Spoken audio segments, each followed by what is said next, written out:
Guys, welcome to my channel Sujata Das. आज आम आलोचना करवा समास। समासर केतेगुडी ट्रिक्स। ए ट्रिक्स गुड़िक आपण जानिले आपण लाइफ लॉन्ग केबे भी समास रे भूल करिवे नहीं बोली मोर विश्वास। आसंतु एबे आलोचना करवा समास। समास को 6 भाग रे विभक्त करा जायछि। उड़िया ग्रामर समास जोटा समास को 6 भाग रे विभक्त कराइछि। कौन कौन?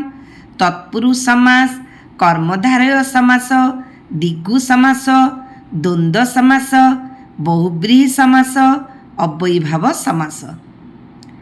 आसंतु एबे आलोचना करबा तत्पुरुष समास। तार केते गुडा कॉन्सेप्ट अछि देखंतु। द्वितीय ठारू सप्तमी पर्यंत एवं नॉन तत्पुरुष उपपद तत्पुरुष समास। आ गोटे यही समास रे समस्त पदर पूर्व पदर विभक्ति चिन्ह लोप पाई थाए। आ गोटे ट्रिक्स है आ गोटे कॉन्सेप्ट एटा परपद बा उत्तर पदर अर्थर प्राधान्य रहे।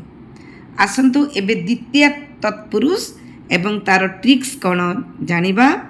आ किछि शब्दर मध्य द्वितीय तत्पुरुष उपरे शब्दर मध्य आलोचना करिबा। द्वितीय तत्पुरुष ट्रिक्स कौन? कु लोप होता है। व्यास वाक्य रे कु लोप पाइले ताहा द्वितीय तत्पुरुष हेब। मन छुआ, मन को छुआ, सभागत, सभा को आगत, घर मुहा, घर को मुहा, ज्ञान प्राप्त, ज्ञान को प्राप्त, बीरी बटा, बीरी को बटा। ये है द्वितीय तत्पुरुष। तापरे आसिला तृतीय तत्पुरुष। तार ट्रिक्स कौन? रे आउ द्वारा थिबो। व्यास वाक्य रे ओ द्वारा लोप पाइले ताहा तृतीय तत्पुरुष समास हेबो। उदाहरण स्वरूप मन गढ़ा, मन द्वारा गढ़ा, सराहत, सर द्वारा आहत, शोकाकुल, शोकरे आकुल, धनहीन, धनरे हीन, रोगाक्रांत, रोग द्वारा आक्रांत। ये है तृतीय तत्पुरुष। तापरे आसला चतुर्थी तत्पुरुष। एटा कौन थी? कु निमित्त पाई लोप पाई। व्यास वाक्य रे कु निमित्त पाई लोप पाइले चतुर्थी तत्पुरुष हेब। जेपरिक जादू मलम, जादू निमित्त मलम, सर्व शिक्षा, सर्वंक पाई शिक्षा, पितृ सुख, पितृ निमित्त सुख, देवार्पित, देवंकु अर्पित, पीबा पानी, पीबा पाई पानी, रंगमंच, रंग पाई मंच, पुत्र शोक, पुत्र निमित्त शोक, खेल पड़िया, खेल पाई पड़िया। एपटे देखो पाई निमित्त एगुड़िक लोप पाई शब्द तैयारी होती। तेणु एटा है चतुर्थी तत्पुरुष। तापर आसला पंचमी तत्पुरुष समास। ट्रिक्स कौन? रु आउ ठारू। जो वाक्य रे रु ओ ठारू लोप पाइब ताहा पंचमी तत्पुरुष समास हेब। जेमिति गृह निर्गत, गृह रु निर्गत, सेतु गृह निर्गत, तो रुटा लोप पाई। जन्मांध, जन्मरु अंध, तो रु लोप पाई जन्मांध होइछि। सेहीपरि ऋण मुक्त, ऋणरु मुक्त, विदेश फेरंता, विदेशरु फेरंता, बंधन मुक्त, बंधनरु मुक्त। तापरे आसला षष्ठी तत्पुरुष। आ ट्रिक्स कौन? र व्यास वाक्य रे र लोप पाइले षष्ठी तत्पुरुष हेब। जेमती कूप जल, कूप र जल, रटा लोप पाई कूप जल होइछि। जाति संघ, जाति मानकर संघ, सेते र लोप पाई बा रंग कर मानकर जोटा लोप पाई कि जाति संघ होइछि। सेमती कर्म फल, कर्मर फल, गण हत्या, गणंकर हत्या, कल कलंक, कुलर कलंक, राजकन्या, राजांकर कन्या, राजांकर कन्याटा राजकन्या होइछि। एडी करटा लोप पाइछि। तेणु एटा षष्ठी तत्पुरुष समास रे जीव। आसला सप्तमी तत्पुरुष। ट्रिक्स हला रे। व्यास वाक्य रे लोप पाइले सप्तमी तत्पुरुष हब। जेमती विद्या प्रवीण, विद्या प्रवीणटा व्यास वाक्य कौन हम? विद्या रे प्रवीण। एटारे रेटा लोप पाई विद्या प्रवीण होइछि। सेमिति ଧର୍ମସକ୍ତ ଧର୍ମରେ ଆସକ୍ତ, ରାତ୍ରି ଅନିଦ୍ରା ରାତ୍ରିରେ ଅନିଦ୍ରା, ଜଳମଗ୍ନ ଜଳରେ ମଗ୍ନ, ରେ ଲୋପ ପାଇକି ଜଳମଗ୍ନ ହୋଇଛି। ସେମିତି ବିଶ୍ୱଯୁଦ୍ଧ ବିଶ୍ୱରେ ଯୁଦ୍ଧ, ସେମିତି ରେ ଲୋପ ପାଇକି ବିଶ୍ୱଯୁଦ୍ଧ ହେଇଛି। ଗଛ ପାଚିଲା ଗଛରେ ପାଚିଲା, ଏଇଟା ହେବ ସପ୍ତମୀ ତତ୍ପୁରୁଷ ସମାସ। ତାପରେ ଆସିଲା ନନ୍ସ ତତ୍ପୁରୁଷ ସମାସ। ଏଠି କ'ଣ ଥିବ? ନ ନୁହେଁ ଥିଲେ, ଅନୁଚିତ, ନ ଉଚିତଟା ହେଇଛି ଅନୁଚିତ। ତାପରେ ଅନାବିଳ ନୁହେଁ ଆବିଳ, ଅନାବିଳ। ଅନାବଶ୍ୟକ ନ ଆବଶ୍ୟକ, ଅନାବଶ୍ୟକ। ଅଗାଧୁଆ ନ ଗାଧୁଆ, ଅନୁଦାର ନ ଉଦାର, ଅପାପ ନୁହେଁ ପାପ, ଅଗଣ୍ୟ ନୁହେଁ ଗଣ୍ୟ। ଏଗୁଡ଼ିକ ହେଲା ନନ୍ସ ତତ୍ପୁରୁଷ ସମାସ। ତାପରେ ଆସିଲା ଉପପଦ ତତ୍ପୁରୁଷ ସମାସ। ଏ କ'ଣ? ବ୍ୟାସ ବାକ୍ୟର ଶେଷରେ ଯେ ଆଉ ସେ ଥିଲେ ତାହା ଉପପଦ ତତ୍ପୁରୁଷ ସମାସ ହେବ।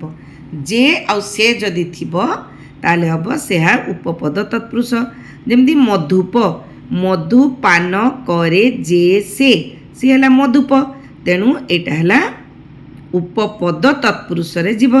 ଜଳଦ, ଜଳକୁ ଦାନ କରେ ଯେ ସେ, ସିଏ ହେଲା ଜଳଦ, ତେଣୁ ଏଇଟା ଉପପଦ ତତ୍ପୁରୁଷ। ସେହିପରି ଆଗ ଚଲା, ଆଗରେ ଚାଲେ ଯେ ସେ, ବଂଶୀଧର, ବଂଶୀକୁ ଧରେ ଯେ ସେ, ନିଶାଚର, ନିଶାରେ ଚରେ ଯେ ସେ, କୂଳ ବୁଡ଼ା, କୂଳକୁ ବୁଡ଼ାଏ ଯେ ସେ। ଏଗୁଡ଼ିକ ସବୁ ଉପପଦ ତତ୍ପୁରୁଷ ଭିତରେ ଯିବ। ତାପରେ ଆସିଲା ଅଲୁକ ସମାସ। ଅଲୁକ ସମାସରେ କ'ଣ ଥିବ ନା ଶେଷରେ ଯେ ଥିଲେ, ଆର ଟିକ୍ସ ହେଲା ଶେଷରେ ଯେ ଥିଲେ। ଯେପରି ଯୁଧିଷ୍ଠିର, ଯୁଦ୍ଧରେ ସ୍ଥିର ଯେ, ସିଏ ହେଲେ ଯୁଧିଷ୍ଠିର, ତାହେଲେ ଏଇଟା ଅଲୁକ ସମାସ। ବନେ ଚର, ବନରେ ଚରେ ଯେ, ସରସିଜ, ସରରେ ସିଜେ ଯେ, ସରେ ସିଜେ ଯେ, ଗୃହେ ଗୃହଲକ୍ଷ୍ମୀ, ଗୃହେ ଲକ୍ଷ୍ମୀ ଯେ, ସେ ହେଲେ ଗୃହଲକ୍ଷ୍ମୀ, ଏଇଟା ହେବ ଅଲୁକ ସମାସ।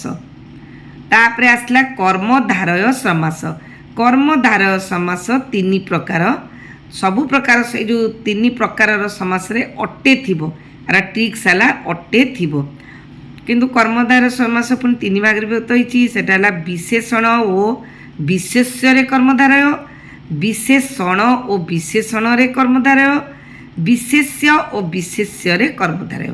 ଗୋଟେ ଥିବ ବିଶେଷ ବିଶେଷଣ, ଗୋଟେ ଥିବ ବିଶେଷଣ ବିଶେଷଣ, ଗୋଟେ ଥିବ ବିଶେଷ୍ୟ ବିଶେଷ୍ୟର କର୍ମଧାରୟ। ଯଦି ବାସ୍ୟ ବାକ୍ୟରେ ଅଟେ ଥିବ ତାହା କର୍ମଧାରୟ ସମାସ ହୁଏ। ଯେପରି ନୀଳାକାଶ, ନୀଳ ଅଟେ ଆକାଶ। ବିରାଟ ମୋଟା, ବିରାଟ ଅଟେ ମୋଟା। ନର ରାଜ, ରାଜ ଅଟେ ନର। ଧଳା ଧାନ, ଧଳା ଅଟେ ଧାନ। ପୀତାମ୍ବର, ପିତା ଅଟେ, ପିତ ଅଟେ ଅମ୍ବର, ପୀତାମ୍ବର ହେଲା। ସେହିପରି ମଧ୍ୟପଲୋପୀ କର୍ମଧାରୟ। ଆର ଟ୍ରିକ୍ସ କ'ଣ ନା ବ୍ୟାସ ବାକ୍ୟରୁ ମଝି ପଦ ଲୋପ ପାଇଥାଏ। ମଝି ପଦଟି ତାର ଲୋପ ପାଇଯାଇଥିବ। ଯେମିତି ସିଂହାସନ, ସିଂହ ଚିହ୍ନିତ ଆସନ ହେଲା ସିଂହାସନ, ଚିହ୍ନିତଟି ମଝିରୁ ଲୋପ ପାଇଯାଇଛି।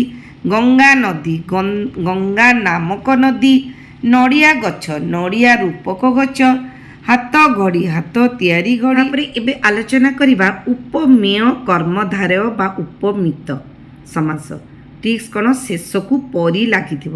ଯେମିତି ମାନେ ମୁଖଚନ୍ଦ୍ର, ମୁଖଚନ୍ଦ୍ର ପରି। ପାଦ ପଦ୍ମ, ପାଦ ପଦ୍ମ ପରି। ନରସିଂହ, ନରସିଂହ ପରି।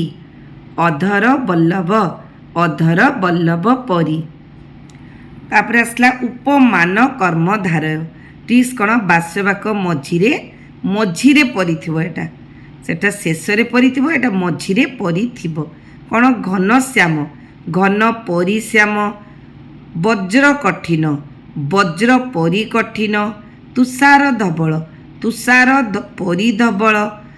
ଚନ୍ଦନ ଶୀତଳ, ଚନ୍ଦନ ପରି ଶୀତଳ। ତାପରେ ଆସିଲା ରୂପକ କର୍ମଧାରୟ। ଆର ଟ୍ରିକ୍ସ କ'ଣ? ବ୍ୟାସବାକ୍ୟରେ ରୂପକ ଲାଗିଥିବ। ବିଦ୍ୟାଧନ, ବିଦ୍ୟା ରୂପକ ଧନ, ଏହା ହେଲା ରୂପକ କର୍ମଧାରୟ। କ୍ରୋଧାଗ୍ନି, କ୍ରୋଧ ରୂପକ ଅଗ୍ନି। ତାପରେ ପାପ ପଙ୍କ ପାପ ରୂପକ ପଙ୍କ ଏହା ହେଲା ରୂପକ କର୍ମଧାୟ ଭିତରେ ଯିବ। ତାପରେ ଆସିଲା ଦିଗୁ ସମାସ। ଏଇଟା ଅତି ସହଜ, ଏଥିରେ ସଂଖ୍ୟା ଥିଲା ମାନେ ଆପଣ ଜାଣିବେ ଏହା ହେଲା ଦିଗୁ ସମାସ।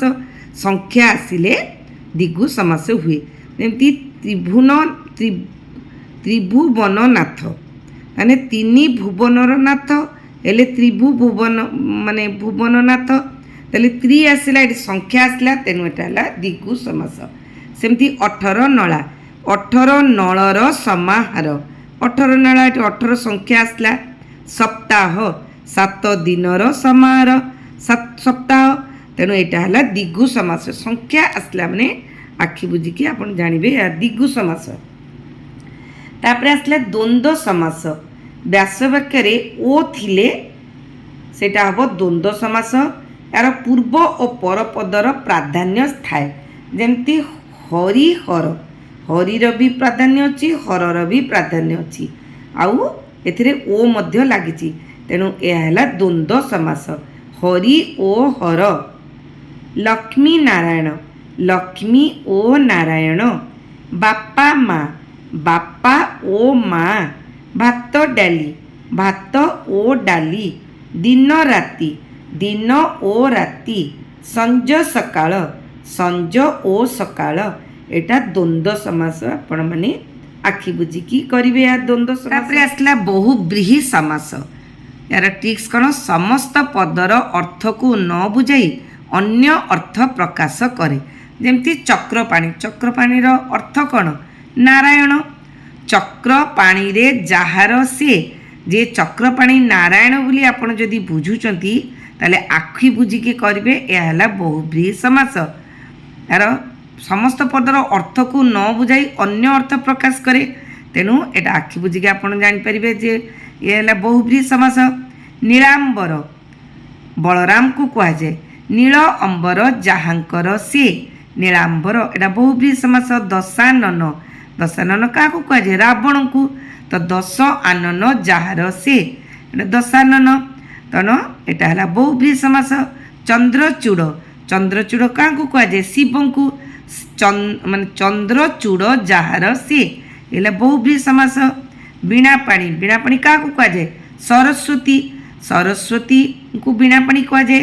ଆପଣ ଯଦି ବୀଣାପାଣିର ଅର୍ଥ ଜାଣିଥିବେ ତାହେଲେ ଅତି ସହଜରେ ଆପଣ ଜାଣିପାରିବେ ଏହା ବହୁବ୍ରୀହି ସମାସ। ବୀଣା ପାଣିରେ ଯାହାର ସେ, ଏ ହେଲା ବହୁବ୍ରୀହି ସମାସ। ତାପରେ ଆସିଲା ଅବ୍ୟୟୀଭାବ ସମାସ। ଅବ୍ୟୟ ଥିଲେ ଉପଭାଷା, ପ୍ରତିମୂର୍ତ୍ତି, ଆକଣ୍ଠ, ନିର୍ଜନ, ଏଗୁଡ଼ା ଆ ନି ପ୍ରତି ଉପ, ଏଗୁଡ଼ା ହେଲା ଅବ୍ୟୟୀଭାବ ସମାସ। ଆପଣମାନେ ଜାଣିଥିବେ ଉପସର୍ଗ ଆମର 20ଟି, ସେ 20ଟି ଉପସର୍ଗ କ'ଣ କ'ଣ ସେଗୁଡ଼ିକ ଯଦି ଥିବ ଆପଣମାନେ ଆଖି ବୁଝିକି ଚିହ୍ନିବେ ଏହା ହେଲା ଅବ୍ୟୟୀଭାବ ସମାସ। କ'ଣ କ'ଣ ସେ ଉପସର୍ଗ ଗୁଡ଼ିକ? ପ୍ର, ପରା, ଅପ୍, ସମ୍, ନି, ଅଧି, ସୁ, ନିର, ଦୂର, ଉତ୍, ଅତି, ପରି, ପ୍ରତି, ଅବ, ଅନୁ, ବି, ଅଭି, ଉପ, ଐ, ଆ। ଏହିସବୁ ଉପସର୍ଗ ଥିଲେ ଅବ୍ୟୟୀଭାବ ସମାସ ହୁଏ। ଅତି ସହଜରେ ଆପଣମାନେ ସମାସ ଗୁଡ଼ିକୁ ଚିହ୍ନି ପାରିବେ। ଏହା ଆମର ସ୍ପେଶାଲ OTT ପାଇଁ ନିଶ୍ଚିତ ଭାବେ ପଡ଼ିବ। ସମାସ ଚିହ୍ନିବା ପାଇଁ ଗୋଟେ ଦୁଇଟା ନିହାତି ଥିବ। ଏହାର ଟ୍ରିକ୍ସ ଗୁଡ଼ିକ ଆପଣମାନେ ଭଲ ଭାବେ ଅଭ୍ୟାସ କରନ୍ତୁ, ଆଉ ଭିଡ଼ିଓଟିକୁ ପୁରା ଦେଖନ୍ତୁ ଏବଂ ନୋଟ୍ସ କରନ୍ତୁ ଏବଂ ପ୍ରିପେୟାର ହୁଅନ୍ତୁ। ନିଶ୍ଚିତ ଭାବେ ଆମର ସମାସ ଉପରେ ଯେଉଁ ସବୁ କନସେପ୍ଟ ଅଛି, ଯେଉଁ ସବୁ ଟ୍ରିକ୍ସ ଅଛି, ଆପଣମାନେ ଏହାକୁ ଅତି ସହଜରେ ବୁଝିପାରିବେ ଏବଂ ଏହାକୁ ପ୍ରୟୋଗ ମଧ୍ୟ କରିପାରିବେ। Thank you.